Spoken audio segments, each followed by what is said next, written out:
ನಮಸ್ಕಾರ ವೀಕ್ಷಕರೇ, 30 minutes 30 news ವಿಶೇಷ ಬುಲೆಟಿನ್ಗೆ ಸ್ವಾಗತ. ನಾನ್ ಶರ್ಮಿತಾ ಶೆಟ್ಟಿ, ನನ್ನ ಜೊತೆ ಇದ್ದಾರೆ ನಾನ್ ಸೌಮ್ಯ ಮಳಗಿ. ವೆಲ್ ವೀಕ್ಷಕರೇ, ಇವತ್ತಿನ ವಿದ್ಯಮಾನಗಳ ಪ್ರಮುಖ 30 ಸುದ್ದಿಯನ್ನ ಒಂದೊಂದಾಗಿ ನೋಡ್ತಾ ಹೋಗೋಣ. ನೆರೆಗೆ ಉತ್ತರ ಕರ್ನಾಟಕ ತತ್ತರಿಸಿ ಹೋಗಿದೆ. ಪ್ರವಾಹದಲ್ಲಿ ಕೊಚ್ಚಿ ಹೋದ ಬದುಕು ಕಟ್ಕೊಳ್ಳೋದಕ್ಕೆ ಸಂತ್ರಸ್ತರು ಪರದಾಡ್ತಾ ಇದ್ದಾರೆ. ನೊಂದವರು ನೆರೆ ಪರಿಹಾರ ಕೇಳಿದ್ದೇ ತಪ್ಪಾಗಿದೆ. ಬಿಜೆಪಿ ನಾಯಕರು ಕೇಂದ್ರ ಪರಿಹಾರದ ಬಗ್ಗೆ ಒಬ್ಬೊಬ್ಬರೇ ಉದ್ದಟತನದ ಹೇಳಿಕೆಯನ್ನ ಕೊಡ್ತಾ ಇದ್ದಾರೆ. ಸಂಸದ ಪ್ರತಾಪ್ ಸಿಂಹ ನೆರೆ ವಿಚಾರದಲ್ಲಿ ನಾಲ್ಗೆಯನ್ನ ಹರಿಬಿಟ್ಟಿದ್ದಾರೆ. ಯಾರು ತಮ್ಮ ಕಿಸೆಯಿಂದ ಪರಿಹಾರ ಕೊಡೋಕೆ ಆಗಲ್ಲ ಅಂತ ಹರಿಹಾಯ್ದಿದ್ದಾರೆ. ಕೇಂದ್ರ ಕೊಡೋದು ಪರಿಹಾರ ಅಲ್ಲ, ಸಹಾಯಧನ ಕೊಡ್ತಾರೆ ಬಿಡ್ರಿ ಅಂತ ಪ್ರತಾಪ್ ಸಿಂಹ ಉದ್ದಟತನದ ಹೇಳಿಕೆಯನ್ನ ಕೊಟ್ಟಿದ್ದಾರೆ. ಇನ್ನು ದೇಶದ 11 ರಾಜ್ಯಗಳಲ್ಲಿ ಪ್ರವಾಹ ಬಂದಿದೆ. ಎಲ್ಲಿಗೂ ಪರಿಹಾರ ಬಿಡುಗಡೆಯಾಗಿಲ್ಲ. ಮೊದಲು ಬರ ಬಂದಿತ್ತು, ಅದಕ್ಕೆ ಕೇಂದ್ರದ ತಂಡ ಆಗಮಿಸಿ ಪರಿಶೀಲನೆ ನಡೆಸಿ ಈಗ ಹಣವನ್ನ ಕೊಟ್ಟಿದೆ. ಈಗ ನೆರೆ ಬಂದಿದೆ, ಅಮಿತ್ ಶಾ ಹಣ ಕೊಡ್ತಾರೆ. ಸುಮ್ಮನೆ ಮೋದಿ ಬಗ್ಗೆ ಮಾತನಾಡೋದ್ರಿಂದ ಪ್ರಯೋಜನ ಇಲ್ಲ ಅಂತ ಪ್ರತಾಪ್ ಸಿಂಹ ಅಸಡ್ಡೆಯ ಮಾತನಾಡಿದ್ದಾರೆ. ಮೋದಿ ಟೀಕಿಸುವವರು ಆಕಾಶಕ್ಕೆ ಉಗುಳದಂತೆ, ಆಕಾಶಕ್ಕೆ ಉಗುಳಿದ್ರೆ ಅದು ಅವರ ಮೇಲೆ ಬೀಳುತ್ತೆ ಅಂತ ಮೋದಿ ವಿರುದ್ಧ ಮಾತನಾಡೋರಿಗೆ ತಿರುಗೇಟನ್ನ ಕೊಟ್ಟಿದ್ದಾರೆ. ಪ್ರಧಾನಿ ನರೇಂದ್ರ ಮೋದಿ ಟ್ವೀಟ್ ಮಾಡಲಿಲ್ಲ ಅಂತಾರೆ. ಅಮಿತ್ ಶಾರನ್ನೇ ಕಳುಹಿಸಿದ್ದು ನಿಮಗೆ ಕಾಣೋದಿಲ್ವಾ ಅಂತ ಕಾಂಗ್ರೆಸ್ ಟೀಕೆಗೆ ತಿರುಗೇಟನ್ನ ಕೊಟ್ಟಿದ್ದಾರೆ. ಇನ್ನು ನೆರೆ ಪರಿಹಾರಕ್ಕೆ ಸಂಬಂಧಪಟ್ಟಂತೆ ಪ್ರತಿಕ್ರಿಯೆ ಕೊಟ್ಟಿರುವಂತಹ ಡಿಸಿಎಂ ಲಕ್ಷ್ಮಣ ಸವದಿ, ಪ್ರಧಾನಿ ನರೇಂದ್ರ ಮೋದಿಗೆ ಒಂದೇ ಕೆಲಸ ಅಲ್ಲ ಅಂತ ಬೇಜವಾಬ್ದಾರಿಯ ಹೇಳಿಕೆಯನ್ನ ಕೊಟ್ಟಿದ್ದಾರೆ. ಪ್ರಧಾನಮಂತ್ರಿಗಳು ಎಲ್ಲವನ್ನೂ ಗಮನಿಸಬೇಕು, ಪ್ರಧಾನಿಯೇ ಬಂದು ವೀಕ್ಷಣೆ ಮಾಡಲೇಬೇಕು ಅಂತ ಏನಿಲ್ಲ. ಶೀಘ್ರದಲ್ಲೇ ಕೇಂದ್ರದಿಂದ ರಾಜ್ಯಕ್ಕೆ ಅನುದಾನ ಬರುತ್ತೆ ಅಂತ ಹೇಳಿದ್ರು. ಇನ್ನು ಮೊನ್ನೆ ನೆರೆ ಪರಿಹಾರಕ್ಕೆ ಸಂಬಂಧಪಟ್ಟಂತೆ ಸಚಿವ ಮಾಧುಸ್ವಾಮಿ ಕೂಡ ದರ್ಪದ ಹೇಳಿಕೆಯನ್ನ ಕೊಟ್ಟಿದ್ರು. ಇನ್ನು ಸಂಸದ ತೇಜಸ್ವಿ ಸೂರ್ಯ ಕೂಡ ಕೇಂದ್ರದಿಂದ ಪರಿಹಾರ ಕೇಳಬೇಕಾಗಿಲ್ಲ ಅಂತ ಹೇಳಿದ್ರು. ಇತ್ತ ಸಿಎಂ ಯಡಿಯೂರಪ್ಪ ಸಹ ನೆರೆ ಪರಿಹಾರಕ್ಕೆ ಯಾರ ಶಿಫಾರಸು ಬೇಕಾಗಿಲ್ಲ ಅಂತ ಹೇಳಿದ್ದಾರೆ. ಯಾವ ಪಕ್ಷದವರು ಗೊಂದಲ ಸೃಷ್ಟಿಸುವ ಅಗತ್ಯ ಇಲ್ಲ, ಪರಿಹಾರ ಸಿಗುತ್ತೆ ಅಂತ ಸಿಎಂ ಮತ್ತದೇ ಭರವಸೆ ನೀಡಿದ್ದಾರೆ. ಯಾವ ರಾಜ್ಯಕ್ಕೂ ನೆರೆ ಪರಿಹಾರ ಬಿಡುಗಡೆ ಮಾಡಿಲ್ಲ. ಮೋದಿ ಈಗಷ್ಟೇ ದೇಶಕ್ಕೆ ವಾಪಸ್ಸಾಗಿದ್ದಾರೆ. 2-3 ದಿನದಲ್ಲಿ ಪರಿಹಾರ ಘೋಷಣೆ ಆಗಬಹುದು ಅಂತ ಹೇಳಿದ್ರು. ಯಾರು ದೆಹಲಿಗೆ ಹೋಗಬೇಕಾಗಿಲ್ಲ, ರಾಜ್ಯದ ಸ್ಥಿತಿ ಗೊತ್ತಿದೆ. ಪ್ರಧಾನಿ ಮೋದಿ ಶೀಘ್ರದಲ್ಲಿ ಪರಿಹಾರ ಘೋಷಣೆ ಮಾಡ್ತಾರೆ ಅಂತ ಹೇಳಿದ್ರು. ಹುಬ್ಬಳ್ಳಿಯಲ್ಲಿ ಮಾತನಾಡಿದ ಸಚಿವ ಜಗದೀಶ್ ಶೆಟ್ಟರ್, ನೆರೆ ಸಂತ್ರಸ್ತರ ಸಹಾಯಕ್ಕೆ ರಾಜ್ಯ ಸರ್ಕಾರ ಬದ್ಧ. ನೆರೆ ಸಂತ್ರಸ್ತರಿಂದ ಯಾವುದೇ ಕೂಗಿಲ್ಲ. ರಾಜಕಾರಣಕ್ಕಾಗಿ ಕಾಂಗ್ರೆಸ್ನಿಂದ ಪ್ರತಿಭಟನೆ ಮಾಡಲಾಗ್ತಾ ಇದೆ ಅಂತ ಶೆಟ್ಟರ್ ಆರೋಪಿಸಿದ್ದಾರೆ. ಕೇಂದ್ರ ಪರಿಹಾರ ಕೊಡೋದಿಲ್ಲ ಎಂದು ಹೇಳಿಲ್ಲ ಅಂತ ಕೇಂದ್ರ ಸಚಿವ ರಮೇಶ್ ಜಿಗಜಿಣಗಿ ಹೇಳಿದ್ರು. ನಾವು ಬಹಿರಂಗವಾಗಿ ಎಲ್ಲವನ್ನೂ ಹೇಳೋಕ್ಕಾಗಲ್ಲ. ಈಗಾಗಲೇ ಸಂಸದರೆಲ್ಲ ಸೇರಿ ಪ್ರಧಾನಿಗಳನ್ನ ಭೇಟಿ ಮಾಡಿದ್ದೇವೆ ಅಂತ ಹೇಳಿದ್ರು. ನಮಗೆ ದನಗಳು ವೋಟ್ ಹಾಕಿಲ್ಲ, ಜನರೇ ವೋಟ್ ಹಾಕಿ ಗೆಲ್ಲಿಸಿರುವುದು. ಮೋದಿ ಸರ್ಕಾರ ಬೇಕು ಎಂದು ವೋಟ್ ಹಾಕಿದ್ದೀರಿ, ಸ್ವಲ್ಪ ಅಂದಾಜಿನಿಂದ ಕಾಯಿರಿ ಅಂತ ಹೇಳಿದ್ರು. ಅಲ್ಲದೆ ಕೆಲವರು ಇದೇ ವಿಚಾರವನ್ನ ಅಪಪ್ರಚಾರ ಮಾಡಿ ದುರುಪಯೋಗ ಮಾಡ್ಕೊಳ್ತಾ ಇದ್ದಾರೆ ಅಂತ ಕಿಡಿಕಾರಿದ್ರು. ಕೇಂದ್ರ ಸರ್ಕಾರ ಯಾವ ಕಾರಣಕ್ಕೂ ರಾಜ್ಯವನ್ನ ಮರೆತಿಲ್ಲ, ಇದು ಸತ್ಯಕ್ಕೆ ದೂರ ಅಂತ ಸಿಎಂ ಪರ ಸಂಸದ ಮುನಿಸ್ವಾಮಿ ಬ್ಯಾಟಿಂಗ್ ಮಾಡಿದ್ದಾರೆ. ಪ್ರತಾಪ್ ಸಿಂಹ ಒಬ್ಬರೇ ಅಲ್ಲ, ಶ್ರೀಸಾಮಾನ್ಯರು ಕೂಡ ಭಾಷೆ ಬಳಸುವಾಗ ಜ್ಞಾನವಿರಬೇಕು ಅಂತ ಡಿಸಿಎಂ ಗೋವಿಂದ ಕಾರಜೋಳ ತಿರುಗೇಟನ್ನ ಕೊಟ್ಟಿದ್ದಾರೆ. ಯಾರೇ ಆಗ್ಲಿ ಎಚ್ಚರದಿಂದ ಮಾತನಾಡಬೇಕು. ನಾನು ಕೇಂದ್ರ ಸರ್ಕಾರದ ಪರಿಹಾರ ಅಗತ್ಯ ಇಲ್ಲ ಅಂತ ಹೇಳೋದಿಲ್ಲ ಅಂತ ಸಂಸದ ತೇಜಸ್ವಿ ಸೂರ್ಯಗೂ ತಿರುಗೇಟನ್ನ ಕೊಟ್ಟಿದ್ದಾರೆ. ಕೇಂದ್ರದಿಂದ ಕಾನೂನಾತ್ಮಕ ಅಲ್ಲದೆ ಇನ್ನೂ ಹೆಚ್ಚಿನ ತೊಂದರೆ ಇರೋದ್ರಿಂದ ಹೆಚ್ಚಿನ ಪರಿಹಾರ ಸಿಗಬೇಕು. ಕೇಂದ್ರ ಸರ್ಕಾರದ ಅನುದಾನ, ಸಹಾಯ, ಸಹಕಾರ ಅಗತ್ಯವಿದೆ ಅಂತ ಕಾರಜೋಳ ಹೇಳಿದ್ರು. ಸ್ವಲ್ಪ ದಿನ ಕಾಯಿರಿ, ಪರಿಹಾರ ಬರುತ್ತೆ ಅಂತ ಹೇಳಿದ್ದಾರೆ ಕಾರಜೋಳ. ಪಂಚಮಸಾಲಿ ಪೀಠದ ಜಯ ಮೃತ್ಯುಂಜಯ ಸ್ವಾಮೀಜಿ ಕೂಡ ಕೇಂದ್ರದ ವಿರುದ್ಧ ಕಿಡಿಕಾರಿದ್ದಾರೆ. ಬಿಹಾರ, ಉತ್ತರ ಪ್ರದೇಶದಲ್ಲಿ ನೆರೆಯಾದರೆ ಕೇಂದ್ರ ಸ್ಪಂದಿಸುತ್ತೆ, ಕರ್ನಾಟಕದ ಬಗ್ಗೆ ಯಾಕೆ ನಿಮಗೆ ನಿರ್ಲಕ್ಷ್ಯ ಅಂತ ಪ್ರಶ್ನೆಯನ್ನ ಮಾಡಿದ್ದಾರೆ. ಪರಿಹಾರಕ್ಕೆ ಸಂಸದರು ದನಿ ಎತ್ತದೇ ಇರುವುದು ವಿಷಾದನೀಯ ಅಂತ ತೇಜಸ್ವಿ ಸೂರ್ಯ, ಈಗ ಬೆಳೆತಿರುವಂತಹ ರಾಜಕಾರಣಿ ಜನರ ಕಷ್ಟ ಅವರಿಗೆ ಗೊತ್ತಿಲ್ಲ, ಉತ್ತರ ಕರ್ನಾಟಕ ಜನರ ಕ್ಷಮೆಯನ್ನ ಕೇಳಬೇಕು ಅಂತ ಸ್ವಾಮೀಜಿಗಳು ಹೇಳಿದ್ದಾರೆ. ಬಿಜೆಪಿ ಸಂಸದರು ಹಾಗೂ ಸಚಿವರ ಬೇಜವಾಬ್ದಾರಿ ಹೇಳಿಕೆ ವಿರುದ್ಧ ಕಾಂಗ್ರೆಸ್ ಕೆಂಡಾಮಂಡಲವಾಗಿದೆ. ಮೋದಿ ಪ್ರತಾಪ್ ಸಿಂಹಗೆ ದೇವರಿರಬಹುದು, ಬೇಕಾದ್ರೆ ಪ್ರತಾಪ್ ಸಿಂಹ ಮೋದಿಗೆ ಪೂಜೆ ಮಾಡಿಕೊಳ್ಳಲಿ ಅಂತ ಮಾಜಿ ಡಿಸಿಎಂ ಜಿ ಪರಮೇಶ್ವರ್ ಕಿಡಿಕಾರಿದ್ರು. ನಮಗೆ ಪ್ರವಾಹ ಪರಿಸ್ಥಿತಿ ನಿಭಾಯಿಸಲು ಹಣ ಕೊಡಿ ಅಷ್ಟೇ, ಪ್ರವಾಹ ಪರಿಸ್ಥಿತಿ ನಿಭಾಯಿಸೋದ್ರಲ್ಲಿ ನೀವು ಎಡವಿದ್ದೀರಿ ಅಂತ ಪರಮೇಶ್ವರ್ ಹೇಳಿದ್ದಾರೆ. ಯಾರು ದೇವರಾಗ್ಲಿಕ್ಕೆ ಸಾಧ್ಯ ಇಲ್ಲ. ಮೋದಿ ಜನ ವಿರೋಧಿ, ರೈತ ವಿರೋಧಿ ಅಂತ ಕೆಪಿಸಿಸಿ ಕಾರ್ಯಾಧ್ಯಕ್ಷ ಈಶ್ವರ್ ಖಂಡ್ರೆ ಕಿಡಿಕಾರಿದ್ದಾರೆ. ಬಕೆಟ್ ಪಾಲಿಟಿಕ್ಸ್ ಮಾಡ್ತಾ ನಾಟಕವಾಡ್ತಾ ಇದ್ದಾರೆ ಎಂದಿದ್ದಾರೆ. ವಿಚಾರವುಳ್ಳ ರಾಜಕಾರಣಿ ಬಿಜೆಪಿಗೆ ಹೋಗಲ್ಲ ಅಂತ ಕಿಡಿಕಾರಿದರು. ಪ್ರತಾಪ್ ಸಿಂಹ ಹೇಳಿಕೆ ಬೇಜವಾಬ್ದಾರಿ ಹೇಳಿಕೆ ಅಂತ ಎಚ್.ಕೆ. ಪಾಟೀಲ್ ಕಿಡಿಕಾರಿದ್ದಾರೆ. ಉತ್ತರ ಕರ್ನಾಟಕದಲ್ಲಿ ನೆರೆಯಿಂದ ನೂರಾರು ಜನರು ಸಾವನ್ನಪ್ಪಿದ್ದಾರೆ. ಪ್ರಜ್ಞಾವಂತ ಸಂಸದರಾಗಿ ಹೀಗೆ ಹೇಳಿದ್ದು ಸರಿಯಲ್ಲ. ದೇವರು ದೇವ ಮಾನವ ಅನ್ನೋದನ್ನ ಬಿಡಿ, ಅದು ನಮ್ಮ ದೇಶದಲ್ಲಿ ನಡೆಯಲ್ಲ ಅಂದ್ರು. ಬಿಜೆಪಿ ಸಂಸದರಿಗೆ ಸೀರೆ, ಬಳೆ, ಕುಂಕುಮ ಕೊಡಿಸ್ತೇನೆ ಅಂತ ಕೊಪ್ಪಳದಲ್ಲಿ ಮಾಜಿ ಸಚಿವ ಶಿವರಾಜ್ ತಂಗಡಗಿ ಕಿಡಿಕಾರಿದ್ದಾರೆ. ಚಿಂತಕ ಚಕ್ರವರ್ತಿ ಸೂಲಿಬೆಲೆ ಟ್ವಿಟರ್ನಲ್ಲೇ ಕೇಂದ್ರ ಸಚಿವರ ವಿರುದ್ಧ ಸಿಡಿದೆದ್ದಿದ್ದಾರೆ. ಸಂತ್ರಸ್ತರ ಬದುಕು ಕಟ್ಕೊಳ್ಳೋದಕ್ಕೆ ಪರಿಹಾರ ಇಲ್ಲ, ಕಾಲಕ್ಕೆ ಬರದ ಪರಿಹಾರ ಯಾವ ಪುರುಷಾರ್ಥಕ್ಕೆ ಅಂತ ಕೇಂದ್ರ ಸಚಿವ ಸದಾನಂದ ಗೌಡಗೆ ಸೂಲಿಬೆಲೆ ಟ್ವಿಟರ್ನಲ್ಲೇ ತಿರುಗೇಟನ್ನು ಕೊಟ್ಟಿದ್ದಾರೆ. ಪ್ರವಾಹ ಪೀಡಿತ ಪ್ರದೇಶಕ್ಕೆ ಬರಬೇಕಾದ ಪರಿಹಾರದ ಬಗ್ಗೆ ಇಲ್ಲಸಲ್ಲದ ಕತೆ ಹೇಳಿ ತಪ್ಪು ಮಾಹಿತಿ ನೀಡಿ ಜನರನ್ನ ದಾರಿ ತಪ್ಪಿಸ್ತಾ ಇರೋರ ಬಗ್ಗೆ ನಮಗೆ ಕನಿಕರ ಇದೆ. ಪ್ರವಾಹ ಪೀಡಿತ ಪ್ರದೇಶದಲ್ಲಿ ಆಗಬೇಕಾದ ತಕ್ಷಣ ಪರಿಹಾರ, ಮಧ್ಯಂತರ ಪರಿಹಾರ ಮತ್ತು ದೀರ್ಘಕಾಲೀನ ಪರಿಹಾರದ ಬಗ್ಗೆ ಬೇಕಾದ ವರದಿಗಳನ್ನು ತಯಾರಿಸ್ತಾ ಇದ್ದಾರೆ ಅಂತ ಕೇಂದ್ರ ಸಚಿವ ಸದಾನಂದ ಗೌಡ ಟ್ವೀಟ್ ಅನ್ನು ಮಾಡಿದ್ದಾರೆ. ಇದೇ ವೇಳೆ ಹಸಿವಿದ್ದಾಗ ಮಾತ್ರ ಅನ್ನ ಕೊಟ್ರೆ ಅದಕ್ಕೆ ಬೆಲೆ, ಸಂತ್ರಸ್ತರು ಕಷ್ಟದಲ್ಲಿದ್ದಾಗ ಸ್ಪಂದಿಸಿದ್ರೆ ಅಷ್ಟೇ ಬೆಲೆ ಅಂತ ವಿತ್ತ ಸಚಿವೆ ನಿರ್ಮಲಾಗೂ ಸೂಲಿಬೆಲೆ ಟ್ವಿಟರ್ನಲ್ಲಿ ತಿರುಗೇಟನ್ನು ಕೊಟ್ಟಿದ್ದಾರೆ. ಕರ್ನಾಟಕದ ನೆರೆ ಸಮಸ್ಯೆ ವರದಿ ನಮ್ಮ ಕೈ ಸೇರಿದೆ, ಕೇಂದ್ರ ತಂಡ ಮಧ್ಯಂತರ ವರದಿ ಕೊಟ್ಟಿದೆ, ಶೀಘ್ರವೇ ಪರಿಹಾರ ಕೊಡಿ ಅಂತ ಹೇಳಿದ್ರು. ಟಿವಿ ನೋಡಿ ಉದ್ವೇಗದಿಂದ ಸೂಲಿಬೆಲೆ ಭಾವನೆ ವ್ಯಕ್ತಪಡಿಸಿದ್ದಾರೆ ಅಂತ ಕೇಂದ್ರ ಸಚಿವ ಸುರೇಶ್ ಅಂಗಡಿ ತಿರುಗೇಟನ್ನು ಕೊಟ್ಟಿದ್ದಾರೆ. ಇದೇ ವೇಳೆ ಸೂಲಿಬೆಲೆಗೆ ತಿರುಗೇಟು ಕೊಟ್ಟಿರೋ ಮತ್ತೋರ್ವ ಕೇಂದ್ರ ಸಚಿವ ಡಿವಿ ಸದಾನಂದ ಗೌಡ, ಯಾರೋ ಕುತ್ಕೊಂಡು ಟ್ವೀಟ್ ಮಾಡ್ತಾರೆ, ಹಾರಿಕೆ ಸುದ್ದಿ ಹರಡುವವರು ದೇಶದ್ರೋಹಿಗಳು, ಇವರೆಲ್ಲ ಅದೇ ಬ್ರ್ಯಾಂಡ್ಗೆ ಸೇರ್ತಾರೆ, ಭಾಷಣ ಟ್ವೀಟ್ನಿಂದ ಜನರನ್ನ ಪ್ರಚೋದಿಸೋದು ಸರಿಯಲ್ಲ ಅಂತ ಸೂಲಿಬೆಲೆ ಹೆಸರನ್ನ ಹೇಳದೆ ಡಿವಿಎಸ್ ತಿರುಗೇಟನ್ನು ಕೊಟ್ಟಿದ್ದಾರೆ. ಜಾತಿ ಗಣತಿ ವರದಿ ಬಿಡುಗಡೆ ಮಾಡದಿರಲು ರಾಜ್ಯ ಸರ್ಕಾರ ಚಿಂತನೆ ನಡೆಸ್ತಾ ಇದೆ. ವರದಿ ತಿರಸ್ಕರಿಸಲು ಸಿಎಂ ಯಡಿಯೂರಪ್ಪ ಪ್ಲಾನ್ ಮಾಡಿದ್ದಾರೆ ಅಂತ ಹೇಳಲಾಗ್ತಾ ಇದೆ. ಈ ಬಗ್ಗೆ ಸರ್ಕಾರದ ಹಿರಿಯ ಅಧಿಕಾರಿಗಳು ಹಾಗೂ ಸಚಿವರ ಜೊತೆಯಲ್ಲಿ ಚರ್ಚೆ ಮಾಡಿದ್ದಾರೆ. ಸಿದ್ದರಾಮಯ್ಯ ಸರ್ಕಾರದ ಅವಧಿಯಲ್ಲಿ ಜಾತಿ ಗಣತಿ ನಡೆದಿತ್ತು. ಈ ಜಾತಿ ಗಣತಿ ವರದಿ ತಯಾರಿಸಲು 190 ಕೋಟಿ ರೂಪಾಯಿ ವೆಚ್ಚ ತಗುಲಿದೆ. ಜಾತಿ ಗಣತಿ ವರದಿ ಬಿಡುಗಡೆಗೂ ಮೊದಲೇ ಲೀಕ್ ಆಗಿತ್ತು. ಜಾತಿ ಗಣತಿ ವರದಿ ಸಮರ್ಪಕವಾಗಿ ನಡೆದಿಲ್ಲ ಅಂತ ಬಿಜೆಪಿ ಹೇಳ್ತಾ ಇದೆ. ಹೀಗಾಗಿ ಅಧಿಕೃತವಾಗಿ ಜಾತಿ ಗಣತಿ ವರದಿ ತಿರಸ್ಕರಿಸಲು ಪ್ಲಾನ್ ಮಾಡ್ತಾ ಇದೆ. ಈ ಬಗ್ಗೆ ಸಿಎಂ ಕೇಳಿದ್ರೆ ಯಾವ ಉತ್ತರವನ್ನು ನೀಡದೆ ಇಲ್ಲ ಎಂಬಂತೆ ತಲೆ ಅಲ್ಲಾಡಿಸಿ ಹೊರಟು ಹೋದ್ರು. ಜಾತಿ ಗಣತಿ ವರದಿಯನ್ನ ತಿರಸ್ಕರಿಸಬೇಕು, ಬೇಕಿದ್ರೆ ಮತ್ತೊಮ್ಮೆ ಜಾತಿ ಗಣತಿ ನಡೆಸಲಿ ಅಂತ ಕೇಂದ್ರ ಸಚಿವ ರಮೇಶ್ ಜಿಗಜಿಣಗಿ ಹೇಳಿದ್ದಾರೆ. ಜಾತಿ ಗಣತಿ ವರದಿಯನ್ನ ಆ ಸರ್ಕಾರವೇ ಮಂಡನೆ ಮಾಡಲಿಲ್ಲ, 3 ವರ್ಷ ಡಸ್ಟ್ ಬಿನ್ಗೆ ಹಾಕಿದ್ರು ಅಂತ ಸಚಿವ ಸಿಟಿ ರವಿ ಹೇಳಿದ್ರು. ಜಾತಿ ಗಣತಿ ಮಾಡಬೇಡಿ ಅಂತ ಹಿಂದೆಯೇ ಸಿದ್ದರಾಮಯ್ಯಗೆ ಹೇಳಿದ್ವಿ ಅಂತ ಸಚಿವ ಜಗದೀಶ್ ಶೆಟ್ಟರ್ ಹೇಳಿದ್ರು. ಇವರು 190 ಕೋಟಿ ರೂಪಾಯಿ ಹಣವನ್ನ ನೀರಲ್ಲಿ ಹಾಕಿದ್ದಾರೆ. ವರದಿ ತಿರಸ್ಕಾರದ ಬಗ್ಗೆ ಕ್ಯಾಬಿನೆಟ್ನಲ್ಲಿ ಚರ್ಚಿಸಿ ಮುಂದಿನ ತೀರ್ಮಾನ ಅಂತ ಹೇಳಿದ್ರು. ಯಾವುದೇ ವರದಿ ಬಗ್ಗೆ ನಮ್ಮ ಸರ್ಕಾರ ಆಲೋಚನೆ ಮಾಡಿಲ್ಲ ಅಂತ ಡಿಸಿಎಂ ಗೋವಿಂದ ಕಾರಜೋಳ ಹೇಳಿದ್ರು. ನಿನ್ನೆ ಬಿಬಿಎಂಪಿ ಮೇಯರ್ ಉಪಮೇಯರ್ ಚುನಾವಣೆ ನಡೀತಾ ಇದ್ರೆ ಬಿಜೆಪಿ ನಾಯಕರು ಒಳಗೆ ವಿಲವಿಲಾ ಅಂತ ಒದ್ದಾಡ್ತಾ ಇದ್ರು. ಕಟೀಲ್ ವರ್ಸಸ್ ಸಿಎಂ ಫೈಟ್ ಬಿಬಿಎಂಪಿಯನ್ನೇ ಗೊಂದಲಕ್ಕೆ ತಳ್ಳಿತ್ತು. ಹೈಕಮಾಂಡ್ ನಿರ್ಧಾರ ತಿರಸ್ಕರಿಸಲು ಆಗದೆ, ಇತ್ತ ಆಕಾಂಕ್ಷಿಗಳ ಮನವೊಲಿಸಲು ಆಗದೆ ನಾಯಕರು ವಿಲವಿಲಾ ಅಂತ ಒದ್ದಾಡ್ ಹೋದ್ರು. ಬಿಬಿಎಂಪಿ ಉಪಮೇಯರ್ ಆಕಾಂಕ್ಷಿಯಾಗಿದ್ದ ಗುರುಮೂರ್ತಿ ನಿನ್ನೆ ನಾಮಪತ್ರ ಹಿಂಪಡೆಯುವುದಕ್ಕೆ ಒಪ್ಪಿರಲಿಲ್ಲ. ಗುರುಮೂರ್ತಿಯನ್ನ ಓಲೈಸಲು ಬಿಜೆಪಿ ನಾಯಕರು ಗೋಗರಿತಾ ಇದ್ದ ದೃಶ್ಯ ನ್ಯೂಸ್ 18 ಕನ್ನಡಕ್ಕೆ ಸಿಕ್ಕಿದೆ. R Ashok, Satish Reddy, V Somanna, S R Vishwanath ಸೇರಿದಂತೆ ಇಡೀ ಬೆಂಗಳೂರು ಬಿಜೆಪಿ ಪಡೆ ಗುರುಮೂರ್ತಿ ಬಳಿ ಅಂಗಲಾಚಿದೆ. ವಿ ಸೋಮಣ್ಣ ಸೀನಿಯರ್ಸ್ ಬಳಿ ಹಿಂಗೆಲ್ಲ ಹೇಳೋ ಹಾಗಿಲ್ಲ ಅಂದ್ರೆ ನಾನ್ ನಿಮ್ಗಿಂತ ಸೀನಿಯರ್ ಅಂದ್ರು ಗುರುಮೂರ್ತಿ. ನಾನೇ ನಿಮ್ ಹೆಸರು ಹೇಳಿದ್ದು ಅಂತ ಆರ್ ಅಶೋಕ್ ಹೇಳ್ತಾ ಇದ್ದಂತೆ ಈಗ ನನ್ನ ಹೆಸರು ತೆಗೀತಾ ಇರೋದು ನೀವೇ ಅಲ್ವಾ ಅಂತ ಗುರುಮೂರ್ತಿ ಪ್ರಶ್ನೆಯನ್ನ ಮಾಡಿದ್ದಾರೆ.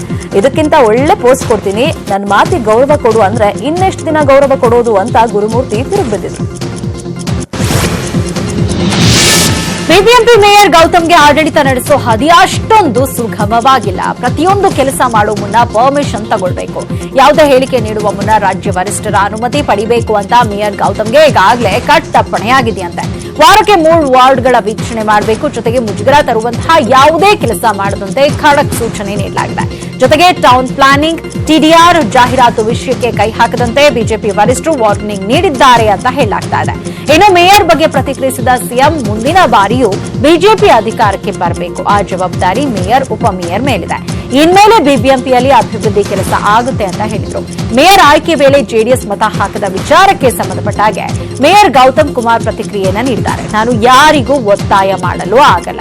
ಈ ಹಿಂದೆ ಜೆಡಿಎಸ್ ಮೋಸ ಹೋಗಿದೆ, ಕಾಂಗ್ರೆಸ್ನಿಂದ ಜೆಡಿಎಸ್ಗೆ ಬೇಸರವಾಗಿತ್ತು, ಹೀಗಾಗಿ ಅವರು ಮತ ಹಾಕಿಲ್ಲ ಅಂತ ಹೇಳಿದ್ರು. ಬಳ್ಳಾರಿ ವಿಭಜನೆ ಕುರಿತಂತೆ ಎಲ್ಲೆಡೆ ಆಕ್ರೋಶದ ಕೂಗು ಜೋರಾಗಿದೆ. ವಿಜಯನಗರ ಜಿಲ್ಲೆಗೆ ಆಗ್ರಹಿಸಿ ಎಲ್ಲೆಡೆ ಪರ ವಿರೋಧ ಚರ್ಚೆಯಾಗ್ತಾ ಇದೆ. ಈ ಹಿನ್ನೆಲೆಯಲ್ಲಿ ಸಿಎಂ ನೇತೃತ್ವದಲ್ಲಿ ಗೃಹ ಕಚೇರಿ ಕೃಷ್ಣಾದಲ್ಲಿ ಮಹತ್ವದ ಸಭೆ ನಡೆಯುತ್ತಾ ಇದೆ. ಬಳ್ಳಾರಿ ಜಿಲ್ಲೆಯ ಶಾಸಕರು, ಪರಿಷತ್ ಸದಸ್ಯರು, ಸಂಸದರೊಂದಿಗೆ ಸಿಎಂ ಬಿಎಸ್ ಯಡಿಯೂರಪ್ಪ ಚರ್ಚೆಯನ್ನು ನಡೆಸುತ್ತಾ ಇದ್ದಾರೆ. ಸಭೆಯಲ್ಲಿ ಡಿಸಿಎಂ ಲಕ್ಷ್ಮಣ ಸವದಿ, ಸಚಿವ ಶ್ರೀರಾಮುಲು, ಶಾಸಕ ಸೋಮಶೇಖರ್ ರೆಡ್ಡಿ, ಕೂಡ್ಲಿಗಿಯ ಕಾಂಗ್ರೆಸ್ ಶಾಸಕ ನಾಗೇಂದ್ರ, ಹಗರಿಬೊಮ್ಮನಹಳ್ಳಿ ಶಾಸಕ ಭೀಮಾನಾಯ್ಕ್, ಕರುಣಾಕರ್ ರೆಡ್ಡಿ ಭಾಗಿಯಾಗಿ ಚರ್ಚೆಯನ್ನು ಮಾಡ್ತಾ ಇದ್ದಾರೆ. ಸಭೆಯಲ್ಲಿ ವಿಜಯನಗರ ಜಿಲ್ಲೆ ರಚನೆಗೆ ಶ್ರೀರಾಮುಲು, ಸೋಮಶೇಖರ್ ರೆಡ್ಡಿ, ಕರುಣಾಕರ್ ರೆಡ್ಡಿ ಪ್ರಬಲ ವಿರೋಧವನ್ನು ವ್ಯಕ್ತಪಡಿಸಿದರು. ಜಿಲ್ಲಾ ವಿಭಜನೆ ಮಾಡಬೇಡಿ, ಜಿಲ್ಲನ್ನ ವಿಭಜಿಸಿದ್ರೆ ನಾವು ರಾಜೀನಾಮೆ ಕೊಡ್ತೀವಿ ಅಂತ ಸೋಮಶೇಖರ್ ರೆಡ್ಡಿ ಮತ್ತೆ ಎಚ್ಚರಿಕೆಯನ್ನ ಕೊಟ್ಟರು. ಇದಕ್ಕೂ ಮುನ್ನ ವಿಜಯನಗರ ಜಿಲ್ಲೆಗೆ ಆಗ್ರಹಿಸಿ ಇವತ್ತು ಕೂಡ ಬಳ್ಳಾರಿಯಲ್ಲಿ ಪ್ರತಿಭಟನೆ ನಡೆಯಿತು. ವಿಜಯನಗರ ಜಿಲ್ಲೆ ರಚನೆ ಹೋರಾಟ ಸಮಿತಿಯವರು ರಾಷ್ಟ್ರೀಯ ಹೆದ್ದಾರಿ 63 ರಸ್ತೆ ತಡೆಯನ್ನ ನಡೆಸಿದ್ರು. 100ಕ್ಕೂ ಹೆಚ್ಚು ಪ್ರತಿಭಟನಾಕಾರರನ್ನ ಬಂಧಿಸಿ ಪೊಲೀಸ್ ವ್ಯಾನ್ಗಳಲ್ಲಿ ಕರ್ಕೊಂಡು ಹೋಗಲಾಯಿತು. ವಿಜಯನಗರ ಜಿಲ್ಲಾ ರಚನೆಗೆ ವಿರೋಧ ವ್ಯಕ್ತಪಡಿಸಿದ ರೆಡ್ಡಿ ಸಹೋದರರ ವಿರುದ್ಧ ಘೋಷಣೆಯನ್ನ ಕೂಗಲಾಯಿತು. ಹೀಗಾಗಿ ಬಳ್ಳಾರಿ ಭಾಗದ ಶಾಸಕರೊಂದಿಗೆ ಚರ್ಚಿಸಿ ಬಳ್ಳಾರಿ ವಿಭಜನೆ ಮಾಡಬೇಕಾ ಬೇಡವಾ ಅನ್ನೋದರ ಬಗ್ಗೆ ಸಿಎಂ ತೀರ್ಮಾನವನ್ನ ಕೈಗೊಳ್ಳುತ್ತಾರೆ. ವಿಜಯನಗರ ಬೆನ್ನಲ್ಲೇ ಹಗರಿಬೊಮ್ಮನಹಳ್ಳಿ ಪ್ರತ್ಯೇಕ ಜಿಲ್ಲೆ ಕೂಗು ಜೋರಾಗಿದೆ. ಮತ್ತೆ ಆನಂದ್ ಸಿಂಗ್ ವಿರುದ್ಧ ಭೀಮಾ ನಾಯಕ್ ಸೆಡ್ ಹೊಡೆದು ನಿಂತಿದ್ದಾರೆ. ಕಾಂಗ್ರೆಸ್ ಶಾಸಕ ಭೀಮಾ ನಾಯಕ್ ಹಗರಿಬೊಮ್ಮನಹಳ್ಳಿಯನ್ನ ಪ್ರತ್ಯೇಕ ಜಿಲ್ಲೆ ಮಾಡಬೇಕು ಅಂತ ಆಗ್ರಹಿಸಿದ್ದಾರೆ. ಜೊತೆಗೆ ರೈತ ಮುಖಂಡರ ವಿವಿಧ ಸಂಘಟನೆಯ ನೇತೃತ್ವದಲ್ಲಿ ಸಿಎಂ ಯಡಿಯೂರಪ್ಪ ಅವರನ್ನ ಸಹ ಭೇಟಿ ಮಾಡಿ ಮನವಿ ಸಲ್ಲಿಸಲು ಮುಂದಾಗಿದ್ದಾರೆ.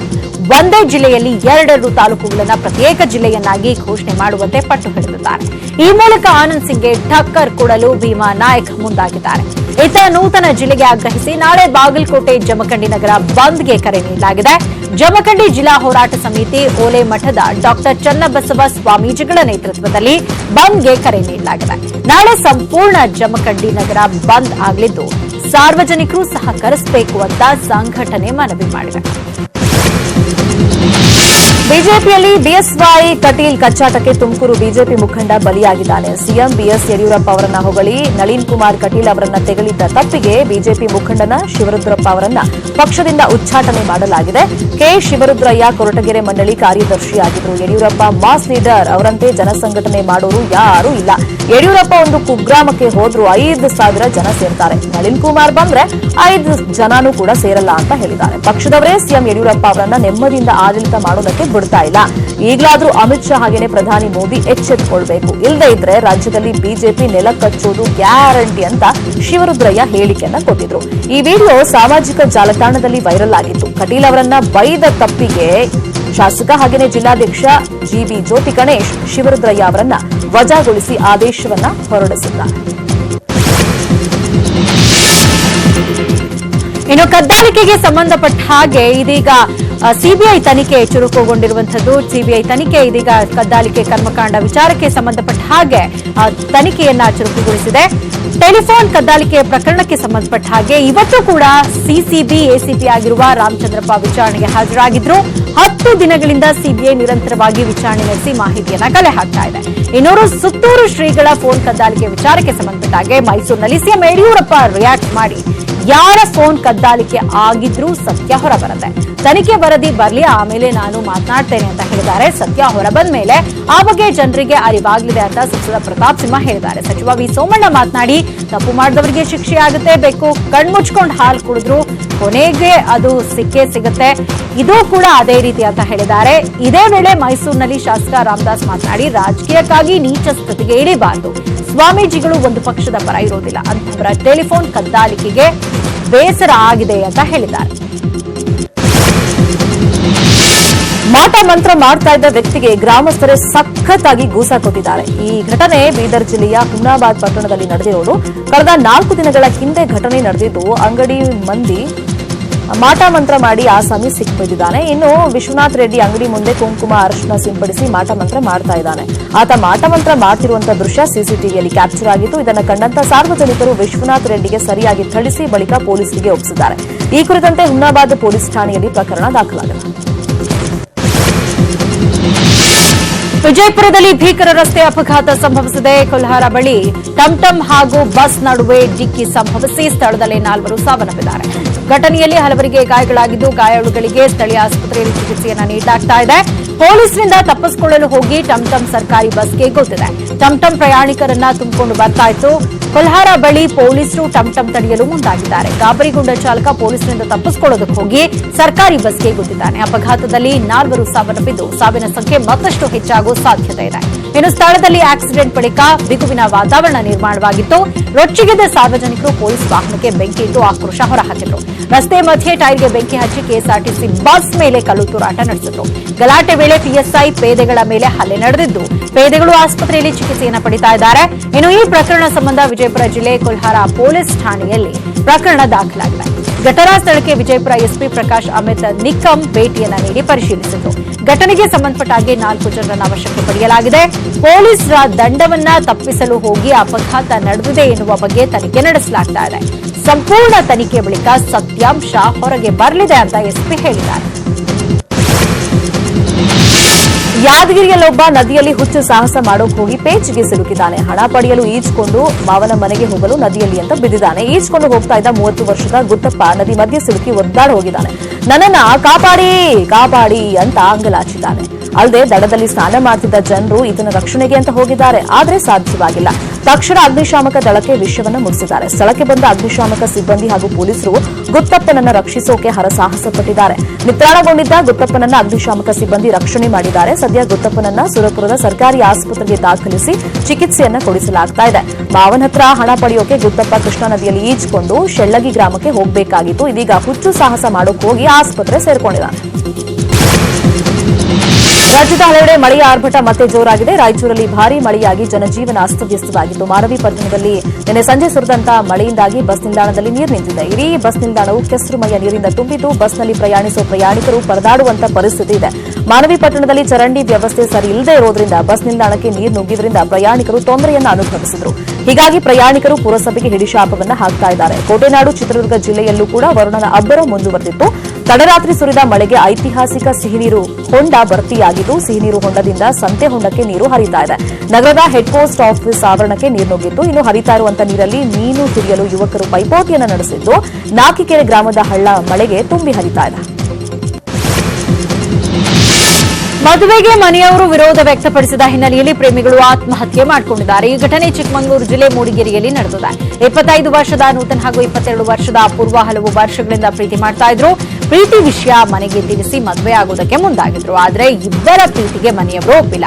ಇದರಿಂದ ನೊಂದಿದ್ದ ಪ್ರೇಮಿಗಳು ಸೂಸೈಡ್ ಮಾಡಿಕೊಳ್ಳಲು ನಿರ್ಧರಿಸಿದ್ದಾರೆ. ಸಾವಿಗೂ ಮುನ್ನ ನೂತನ್ ಹಾಗೂ ಅಪೂರ್ವ ಮದುವೆ ಮಾಡಿಕೊಂಡಿದ್ದಾರೆ. ಬಳಿಕ ಇಬ್ಬರು ವಿಷ ಸೇವಿಸಿ ಆತ್ಮಹತ್ಯೆ ಮಾಡಿಕೊಂಡಿದ್ದಾರೆ. ಇಬ್ಬರನ್ನ ಮಂಗಳೂರು ಆಸ್ಪತ್ರೆಗೆ ದಾಖಲಿಸಿದ್ರು. ಆದರೆ ಚಿಕಿತ್ಸೆ ಫಲಿಸದೆ ಪ್ರೇಮಿಗಳು ಸಾವನ್ನಪ್ಪಿದ್ದಾರೆ. ಈ ಕುರಿತು ಬಣಕಲ್ ಪೊಲೀಸ್ ಠಾಣೆಯಲ್ಲಿ ಪ್ರಕರಣ ದಾಖಲಾಗಿದೆ. ಮಂಡ್ಯ ಜಿಲ್ಲೆ ಶ್ರೀರಂಗಪಟ್ಟಣದ ಚೆನ್ನಹಳ್ಳಿ ಬಳಿ ಸೇನಾ ಹೆಲಿಕಾಪ್ಟರ್ ತುರ್ತು ಭೂಸ್ಪರ್ಶವನ್ನು ಮಾಡಿದೆ. ಮೈಸೂರಿನ ಏರ್ ಶೋಗಾಗಿ ತೆರಳುತ್ತಾ ಇದ್ದ ಸೇನಾ ಹೆಲಿಕಾಪ್ಟರ್ ಇದಾಗಿದ್ದು ಹೆಲಿಕಾಪ್ಟರ್ನಲ್ಲಿ ತಾಂತ್ರಿಕ ದೋಷ ಕಂಡುಬಂದ ಹಿನ್ನೆಲೆಯಲ್ಲಿ ತುರ್ತು ಭೂಸ್ಪರ್ಶ ಆಗಿದೆ. ಹಾರಾಟ ಮಾಡ್ತಾ ಇದ್ದ ವೇಳೆ ಹೆಲಿಕಾಪ್ಟರ್ನ ಹೈಡ್ರಾಲಿಕ್ ವ್ಯವಸ್ಥೆ ಕೈಕೊಟ್ಟಿದೆ. ಎಚ್ಚೆತ್ತ ಪೈಲಟ್ ತುರ್ತು ಭೂಸ್ಪರ್ಶ ಮಾಡಿ ಪ್ರಾಣಾಪಾಯದಿಂದ ಪಾರಾಗಿದ್ದಾರೆ. ಸೇನಾ ಹೆಲಿಕಾಪ್ಟರ್ ಪೈಲಟ್ ಸಮಯ ಪ್ರಜ್ಞೆಯಿಂದ ಭಾರೀ ದುರಂತವೊಂದು ತಪ್ಪೋಗಿದೆ. ವಿಷಯ ತಿಳಿತಾ ಇದ್ದಂತೆ ಸ್ಥಳಕ್ಕೆ ಸೇನಾ ಅಧಿಕಾರಿಗಳು ಭೇಟಿ ನೀಡಿ ಪರಿಶೀಲನೆಯನ್ನು ನಡೆಸಿದ್ದಾರೆ. ತಾಂತ್ರಿಕ ಸಿಬ್ಬಂದಿ ಹೆಲಿಕಾಪ್ಟರ್ ದುರಸ್ತಿ ಕಾರ್ಯವನ್ನು ನಡೆಸಿದರು. ರಾಜ್ಯಾದ್ಯಂತ ಇಂದು ರಾಷ್ಟ್ರಪಿತ ಮಹಾತ್ಮ ಗಾಂಧಿ ಜಯಂತಿ ಸಂಭ್ರಮದಿಂದ ಆಚರಣೆ ಮಾಡಲಾಯಿತು. ಬೆಂಗಳೂರಿನಲ್ಲಿ ಕಾಂಗ್ರೆಸ್ ಕಚೇರಿಯಿಂದ ಫ್ರೀಡಂ ಪಾರ್ಕ್ವರೆಗೆ ಪಾದಯಾತ್ರೆ ಮಾಡುವ ಮೂಲಕ ಗಾಂಧಿ ಜಯಂತಿಯನ್ನು ಆಚರಿಸಿದರು. ಬಳಿಕ ಚಾಲುಕ್ಯ ವೃತ್ತದವರೆಗೆ ಕೈ ನಾಯಕರು ಕಾರ್ಯಕರ್ತರು ಪಾದಯಾತ್ರೆ ಮಾಡಿದರು. ಮೈಸೂರಿನಲ್ಲಿ ಗಾಂಧಿ ಪ್ರತಿಮೆಗೆ ಮಾಲಾರ್ಪಣೆ ಮಾಡುವ ಮೂಲಕ ಬಿಜೆಪಿ ನಾಯಕರು ಗಾಂಧಿ ಜಯಂತಿಯನ್ನು ಆಚರಿಸಿದರು. ಜಿಲ್ಲಾ ಉಸ್ತುವಾರಿ ಸಚಿವ ಸೋಮಣ್ಣ, ಸಂಸದ ಪ್ರತಾಪ್ ಸಿಂಹ, ಶಾಸಕ ತನ್ವೀರ್ ಸೇಠ್ರಿಂದ ಮಾಲಾರ್ಪಣೆ ಮಾಡಲಾಯಿತು. ಶ್ರೀರಂಗಪಟ್ಟಣದಲ್ಲಿ ಗಾಂಧಿ ಸ್ಮಾರಕದ ಬಳಿ ಸ್ವಚ್ಛತಾ ಶಿಬಿರದ ಮೂಲಕ ಗಾಂಧಿ ಜಯಂತಿಯನ್ನು ಆಚರಣೆ ಮಾಡಲಾಯಿತು. ಬಾಗಲಕೋಟೆಯ ಮುಧೋಳದಲ್ಲಿ ಬಿಜೆಪಿ ಬೃಹತ್ ಸಂಕಲ್ಪ ಯಾತ್ರೆ ನಡೆಯಿತು. ಬೃಹತ್ ಸಂಕಲ್ಪ ಯಾತ್ರೆಯನ್ನು ಡಿಸಿಎಂ ಗೋವಿಂದ ಕಾರಜೋಳ ಉದ್ಘಾಟನೆ ಮಾಡಿ ಗಾಂಧಿ ಪುತ್ಥಳಿಗೆ ಮಾಲಾರ್ಪಣೆ ಮಾಡಿ ಪಾದಯಾತ್ರೆ ನಡೆಸಿದರು. ಇನ್ನು ವಿಜಯಪುರದಲ್ಲಿ ಜಿಲ್ಲಾಧಿಕಾರಿ Y N Patil, ASP B S Nemagouda, ಮಹಾನಗರ ಪಾಲಿಕೆ ಆಯುಕ್ತ ಹರ್ಷ ಶೆಟ್ಟಿ ಗಾಂಧಿ ಪ್ರತಿಮೆಗೆ ಮಾಲಾರ್ಪಣೆ ಮಾಡಿದರು. ಇತರ ರಾಯಚೂರು ನಗರದಲ್ಲಿ ನಗರದ ಐತಿಹಾಸಿಕ ಕೋಟೆ ಸ್ವಚ್ಛತೆ ಮಾಡುವ ಮೂಲಕ ಗಾಂಧಿ ಜಯಂತಿಯನ್ನು ಆಚರಿಸಲಾಯಿತು. ಮಹಾತ್ಮ ಗಾಂಧೀಜಿಯವರ 150ನೇ ಜನ್ಮ ಜಯಂತಿ ಹಿನ್ನೆಲೆಯಲ್ಲಿ ವಿಧಾನಸೌಧ ಆವರಣದ ಗಾಂಧಿ ಪ್ರತಿಮೆಗೆ ಸಿಎಂ ಪುಷ್ಪ ನಮನ ಸಲ್ಲಿಸಿದರು. ಈ ವೇಳೆ R Ashok, S R Vishwanath, mayor Gautam ಸಹ ಉಪಸ್ಥಿತರಿದ್ದರು. ಬೆಂಗಳೂರಿನ ಜ್ಞಾನಜ್ಯೋತಿ ಆಡಿಟೋರಿಯಂನಲ್ಲಿ ಮಹಾತ್ಮ ಗಾಂಧೀಜಿ ಪ್ರಶಸ್ತಿ ಪ್ರದಾನ ಸಮಾರಂಭ ಕೂಡ ನಡೆಯಿತು. ಕಾರ್ಯಕ್ರಮದಲ್ಲಿ ಸಿಎಂ ಯಡಿಯೂರಪ್ಪ ಜೊತೆ ಆರ್ ಅಶೋಕ್ ಕೂಡ ಭಾಗವಹಿಸಿದ್ರು. ಮಾಜಿ ಸಿಎಂ ಎಸ್ಎಂ ಕೃಷ್ಣಗೆ ಮಹಾತ್ಮ ಗಾಂಧೀಜಿ ಪ್ರಶಸ್ತಿ ನೀಡಿ ಗೌರವಿಸಲಾಯಿತು. ಜೊತೆಗೆ ಸಾಲುಮರದ ತಿಮ್ಮಕ್ಕಗೂ ಮಹಾತ್ಮ ಗಾಂಧೀಜಿ ಸೇವಾ ಪ್ರಶಸ್ತಿ ನೀಡಿ ಗೌರವಿಸಲಾಯಿತು. ಗಾಂಧಿ ರೈತ ನಿಧಿಯಿಂದ ಸಂಗ್ರಹವಾದ ಹಣವನ್ನು ಸಾಲುಮರದ ತಿಮ್ಮಕ್ಕನಿಗೆ ನೀಡಲಾಯಿತು. ಈ ವೇಳೆ ಮಾತನಾಡಿದ ಸಿಎಂ, ಗಾಂಧೀಜಿ ನಡೆದ ದಾರಿಯಲ್ಲಿ ಮುನ್ನಡೆಯೋಣ. ಅವರ ಹೋರಾಟದಿಂದ ಸ್ವತಂತ್ರದ ಸವಿ ಅನುಭವಿಸ್ತಾ ಇದ್ದೇವೆ. ಇಂದು ಲಾಲ್ ಬಹದ್ದೂರ್ ಶಾಸ್ತ್ರಿಯವರ ಹುಟ್ಟಿದ ದಿನ ಕೂಡ ಅಂತ ಅವರಿಗೂ ನಮಿಸೋಣ ಅಂತ ಹೇಳಿದರು. ಇನ್ನು ಇವತ್ತು ಮಹಾತ್ಮ ಗಾಂಧೀಜಿಯವರ 150ನೇ ಜನ್ಮದಿನ ಹಾಗಾಗಿ ದೇಶಾದ್ಯಂತ ಗಾಂಧೀಜಿಯವರ 150ನೇ ಜನ್ಮದಿನವನ್ನ ಶ್ರದ್ಧಾ ಭಕ್ತಿ ಹಲವು ಕಾರ್ಯಕ್ರಮಗಳೊಂದಿಗೆ ಆಚರಣೆ ಮಾಡಲಾಗ್ತಾ ಇದೆ. ಬೆಳಗಿನ ದೆಹಲಿಯ ರಾಜ್ಘಾಟ್ನಲ್ಲಿರುವಂತಹ ಗಾಂಧೀಜಿ ಸ್ಮಾರಕದಲ್ಲಿ ಜಯಂತಿ ಕಾರ್ಯಕ್ರಮ ಶುರುವಾಗಿದೆ. ರಾಷ್ಟ್ರಪತಿ ಕೋವಿಂದ್, ಪ್ರಧಾನಿ ಮೋದಿ, ಕಾಂಗ್ರೆಸ್ ಅಧ್ಯಕ್ಷೆ ಸೋನಿಯಾ ಗಾಂಧಿ, ಮಾಜಿ ಪ್ರಧಾನಿ ಡಾ ಮನಮೋಹನ್ ಸಿಂಗ್ ಸೇರಿದಂತೆ ಗಣ್ಯರು ಗಾಂಧೀಜಿ ಸಮಾಧಿಗೆ ಪುಷ್ಪ ಗೌರವವನ್ನು ಸಲ್ಲಿಸಿದರು. ಗಾಂಧೀಜಿಯವರ 150ನೇ ಜಯಂತಿ ಅಂಗವಾಗಿ 10 ಹಲವು ಕಾರ್ಯಕ್ರಮಗಳನ್ನು ಆಯೋಜನೆ ಮಾಡಲಾಗಿದೆ. ಪ್ರಧಾನಿ ನರೇಂದ್ರ ಮೋದಿ ಇವತ್ತು ಗುಜರಾತ್ ಪ್ರವಾಸವನ್ನು ಕೈಗೊಂಡಿದ್ದಾರೆ. ಅಹಮದಾಬಾದ್ನ ಸಬರಮತಿ ಆಶ್ರಮದಲ್ಲಿ ಬಯಲು ಶೌಚ ಮುಕ್ತ, ಪ್ಲಾಸ್ಟಿಕ್ನ ಸಂಪೂರ್ಣ ನಿಷೇಧ ಹಾಗೆಯೇ ದೇಶವ್ಯಾಪಿ ಆರೋಗ್ಯ ಕಾಳಜಿಗಾಗಿ ಫಿಟ್ ಇಂಡಿಯಾ ರನ್ ಆಯೋಜನೆಯನ್ನು ಮಾಡಲಾಗಿದೆ. ವಿಶ್ವವಿಖ್ಯಾತ ಮೈಸೂರು ದಸರಾ ಕಳೆಗಟ್ಟಿದೆ. 4ನೇ ದಿನದ ದಸರಾಗೆ ಯೋಗ ಸಂಭ್ರಮ ಕಾರ್ಯಕ್ರಮದ ಮೂಲಕ ಚಾಲನೆಯನ್ನು ನೀಡಲಾಯಿತು. ಅರಮನೆ ಆವರಣದಲ್ಲಿ ಯೋಗ ಸಂಭ್ರಮಕ್ಕೆ ಶಾಸಕ ಎಸ್ವಿ ರಾಮದಾಸ್ ಚಾಲನೆಯನ್ನು ಕೊಟ್ಟು ಇತ್ತ ದಸರಾ ಕ್ರೀಡಾಕೂಟದ ಅಂಗವಾಗಿ ಸೈಕ್ಲೋಥಾನ್ ಆಯೋಜನೆಯನ್ನು ಮಾಡಲಾಗಿತ್ತು. ಜಿಲ್ಲಾ ಉಸ್ತುವಾರಿ ಸಚಿವ ಸೋಮಣ್ಣ ಸೈಕ್ಲೋಥಾನ್ಗೆ ಚಾಲನೆಯನ್ನು ನೀಡಿದರು.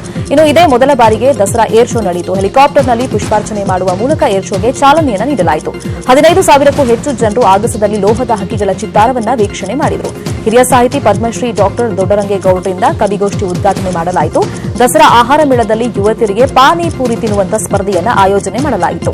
ಯುವತಿಯರು ಪಾನಿಪೂರಿಯನ್ನು ತಿನ್ನೋಕೆ ತಾ ಮುಂದು ನಾ ಮುಂದು ಅಂತ ಮುಗಿಬಿದ್ದಿದ್ರು. 1 ನಿಮಿಷದಲ್ಲಿ 12 ಪಾನಿಪೂರಿ ತಿಂದ ಸೌಮ್ಯ ಮೊದಲ ಬಹುಮಾನವನ್ನು ಪಡ್ಕೊಂಡ್ರು.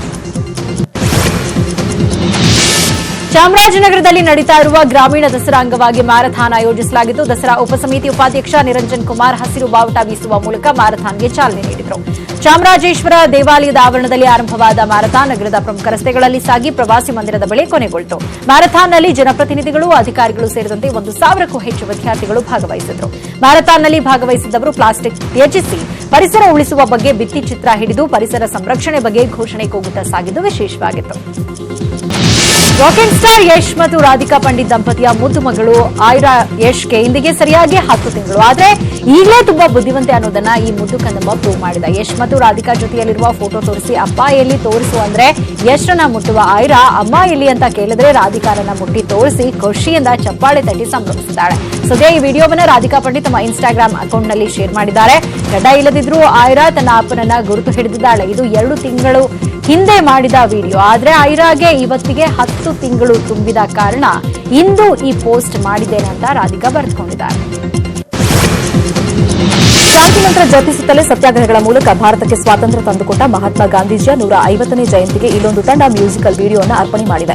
ಒತ್ತಡದ ಜೀವನದಲ್ಲಿ ಅತಿ ಬೇಗ ಸಹನೆ ಕಳ್ಕೊಳ್ಳೋದು ಕಾಮನ್ ಆಗಿದೆ. ಆದರೆ ಶಾಂತಿ ಹಾಗೂ ಪ್ರೀತಿಯಿಂದ ವರ್ತಿಸಿದ್ರೆ ಎಷ್ಟು ಚಂದವಾಗಿರಬಹುದು ಅಂತ ನಿರ್ದೇಶಕ ನವೀನ್ ದ್ವಾರಕನಾಥ್ ಈ ವಿಡಿಯೋ ಮೂಲಕ ಹೇಳಿದ್ದಾರೆ. ಹಾರ್ನ್ ಹೊಡೆಯುತ್ತಾ ಹಿಂಬಾಲಿಸುವ ಯುವಕ, ಕಚೇರಿಯಲ್ಲಿ ಬಾಸ್ನಿಂದ ಬೈಗುಳ ತಿನ್ನೋ ಉದ್ಯೋಗಿ, ಮನೆಯಲ್ಲಿ ಅತ್ತೆ ಸೊಸೆಯ ಜಗಳ, ರೆಕಾರ್ಡಿಂಗ್ ಸ್ಟುಡಿಯೋದಲ್ಲಿ ಗಾಯಕನಿಗೆ ಬೇಗ ಹಾಡುವಂತೆ ಒತ್ತಡ ಹಾಕುವಂತ ಸಂಗೀತ ನಿರ್ದೇಶಕ. ಈ ಸಂದರ್ಭಗಳಲ್ಲಿ ತಾಳ್ಮೆ ಕಳ್ಕೊಳ್ಳದೆ ಕೇವಲ ಒಂದು ನಗುವಿನ ಮೂಲಕ ಹೇಗೆ ನಿಭಾಯಿಸಬಹುದು ಅಂತ ಈ ಮ್ಯೂಸಿಕಲ್ ವಿಡಿಯೋದಲ್ಲಿ ಹೇಳಲಾಗಿದೆ. ರಿಯಲ್ ಸ್ಟಾರ್ ಉಪೇಂದ್ರ ಈ ವಿಡಿಯೋ ಲಾಂಚ್ ಮಾಡಿ ತಂಡಕ್ಕೆ ಶುಭ ಹಾರೈಸಿದ್ದಾರೆ. ಕನ್ನಡದಲ್ಲಿ ವರದನಾಯಕ ಸೇರಿದಂತೆ ಹಲವು ಹಿಂದಿ, ತಮಿಳು ಹಾಗೂ ತೆಲುಗು ಚಿತ್ರಗಳಲ್ಲಿ ನಟಿಸಿರುವ ಸೌತ್ ಸುಂದರಿ ಸಮೀರಾ ರೆಡ್ಡಿ. ಇಂತಹ ಸಮೀರಾ ಸದ್ಯ ಚಿಕ್ಕಮಗಳೂರು ಪ್ರವಾಸ ನಡೆಸಿದ್ದಾರೆ. ತಮ್ಮ 2 ತಿಂಗಳ ಪುಟ್ಟ ಕಂದಮ್ಮನನ್ನ ಹೊತ್ತು ಕರ್ನಾಟಕದ ಅತಿ ಎತ್ತರದ ಬೆಟ್ಟ ಮುಳ್ಳಯ್ಯನಗಿರಿ ಹತ್ತುವ ಯತ್ನ ನಡೆಸಿದ್ದಾರೆ. ಚಿಕ್ಕಮಗಳೂರಿನ ಕಾಫಿ ಸವಿದು ಸಂಭ್ರಮಿಸಿರುವ ಸಮೀರಾ ಸುಂದರ ಹಸಿರು ಪರಿಸರದಲ್ಲಿ ಮಕ್ಕಳು ಹಾಗೂ ಕುಟುಂಬದ ಜೊತೆ ಜಾಲಿ ಟ್ರಿಪ್ ನಡೆಸಿದ್ದಾರೆ. ಚಿಕ್ಕಮಗಳೂರಿನ ಕಾಫಿ ತೋಟದಲ್ಲಿ ಹಾಗೂ ತಮ್ಮ 2 ತಿಂಗಳ ಮಗಳನ್ನ ಹೊತ್ತು ಮುಳ್ಳಯ್ಯನಗಿರಿ ಬೆಟ್ಟ ಹತ್ತುವಾಗ ವಿಡಿಯೋ ಮಾಡಿ ಸೋಷಿಯಲ್ ಮೀಡಿಯಾದಲ್ಲಿ ಶೇರ್ ಮಾಡಿದ್ದಾರೆ ಸಮೀರಾ. ಈ 2 ವಿಡಿಯೋಗಳು ಸದ್ಯ ಸಖತ್ ವೈರಲ್ ಆಗಿದೆ. ಭಾರತ ದಕ್ಷಿಣ ಆಫ್ರಿಕಾ ನಡುವೆ ಮೊದಲ ಟೆಸ್ಟ್ ಪಂದ್ಯ ನಡೀತಾ ಇದೆ. ವಿಶಾಖಪಟ್ಟಣಂನ ವೈಎಸ್ಆರ್ ರೆಡ್ಡಿ ಮೈದಾನದಲ್ಲಿ ನಡೀತಾ ಇರೋ ಟೆಸ್ಟ್ ಪಂದ್ಯದಲ್ಲಿ ಟೀಂ ಇಂಡಿಯಾ ಭರ್ಜರಿ ಬ್ಯಾಟಿಂಗ್ ಪ್ರದರ್ಶಿಸ್ತಾ ಇದೆ. ಹಿಟ್ಮ್ಯಾನ್ ರೋಹಿತ್ ಶರ್ಮಾ ಟೆಸ್ಟ್ ಕ್ರಿಕೆಟ್ನಲ್ಲಿ 4ನೇ ಶತಕ ಸಿಡಿಸಿ ಮಿಂಚಿದ್ರು. ಇತ್ತ ಕನ್ನಡಿಗ ಮಯಾಂಕ್ ಅಗರ್ವಾಲ್ ಶತಕಾಂಚಿನಲ್ಲಿದ್ದಾರೆ. ಟಾಸ್ ಗೆದ್ದು ಮೊದಲು ಬ್ಯಾಟಿಂಗ್ ಆಯ್ಕೆ ಮಾಡಿಕೊಂಡ ಭಾರತಕ್ಕೆ ಭರ್ಜರಿ ಓಪನಿಂಗ್ ಸಿಕ್ಕಿತ್ತು. ಓಪನರ್ಗಳಾದ ರೋಹಿತ್ ಶರ್ಮಾ ಹಾಗೂ ಮಯಾಂಕ್ ಅಗರ್ವಾಲ್ ಎಚ್ಚರಿಕೆ ಆಟ ಪ್ರದರ್ಶಿಸಿದ್ರು. ಈ ಜೋಡಿ ವಿಕೆಟ್ ನಷ್ಟವಿಲ್ಲದೆ 202 ರನ್ ಗಳಿಸಿದ. ಈ ವೇಳೆ ಭಾರೀ ಮಳೆ ಬಂದಿದ್ದು ಪಂದ್ಯಕ್ಕೆ ಮಳೆ ಅಡ್ಡಿಯಾಗಿದೆ. ಹೀಗಾಗಿ ಮೊದಲ ದಿನ ಇದು ಇವತ್ತಿನ ವಿದ್ಯಮಾನಗಳ ಪ್ರಮುಖ ಸುದ್ದಿ. ಇದೀಗ ಅಪ್ಪನಿಗಾಗಿ ಮಗ ಕೊಟ್ಟಂತ ಬಿಗ್ಗೆಸ್ಟ್ ಗಿಫ್ಟ್ ಯಾವುದು? ಅದ್ದೂರಿ ಮೇಕಿಂಗ್ ಕಣಕಣವು ಥ್ರಿಲ್ಲಿಂಗ್ ಅನ್ಸ್ಬಿಡುತ್ತೆ. ಈ ಬಗ್ಗೆ ಸೈರಾದಲ್ಲಿ ಕಂಪ್ಲೀಟ್ ಮಾಹಿತಿಯನ್ನು ಕೊಡ್ತೀವಿ. ನೋಡ್ತಾರಿ ನ್ಯೂಸ್ 18 ಕನ್ನಡ. ಜಾಲ ನಮ್ಮದು, ಬಲ ನಿಮ್ಮದು.